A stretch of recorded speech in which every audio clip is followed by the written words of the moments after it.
Hello everyone. तो हम आज बात करने वाले हैं खेसारी लाल यादव जी और यामिनी सिंह का एक बहुत ही बेहतरीन सैड सॉन्ग के बारे में, जिसका पोस्टर आ चुका है और फुल वीडियो सॉन्ग का रिलीज डेट भी आ चुका है। और इस गाने को लिखे हैं अखिलेश कश्यप जी और इसमें म्यूजिक दिए हैं आर्या शर्मा जी।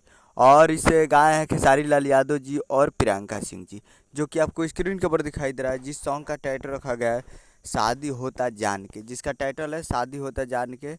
और वीडियो में है खेसारी लाल यादव जी और यामिनी सिंह जी, फिट में है यामिनी सिंह जी। और ये एक सैड सॉन्ग है जो कि काफ़ी ज़बरदस्त होने वाला है और पोस्टर आ चुका है।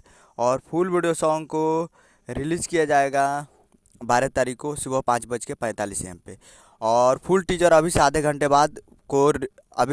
बाद रिलीज़ किया जाएगा। जब तक हम वीडियो अपलोड करेंगे तब तक शायद आ भी गया होगा Anshika records Bhojpuri YouTube channel पे। तो आप जाकर टीजर भी देख सकते हैं। तो उम्मीद करो कि वीडियो अच्छा लगा हो तो चैनल को सब्सक्राइब बेल आइकन प्रेस करते कैसे यादव जी के लेटेस्ट न्यूज लाते रहे और वीडियो को एक लाइक कीजिए। मिलते हैं अगले वीडियो में। जय हिंद, जय भोजपुरी।